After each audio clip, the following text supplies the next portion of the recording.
Тюрки всегда были близки, но не всегда едины. Сегодня в мире живет около 200 миллионов тюрков.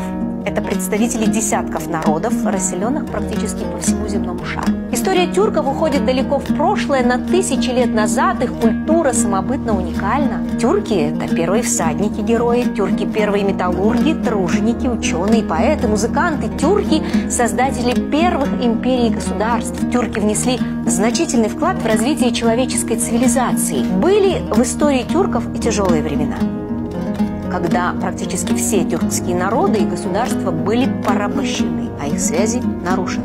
Было время, когда сама идея тюркского возрождения и единения оказались преступными и преследовались. Многие выдающиеся лидеры тюркских народов были осуждены и уничтожены только лишь по одному обвинению в пантюркизме.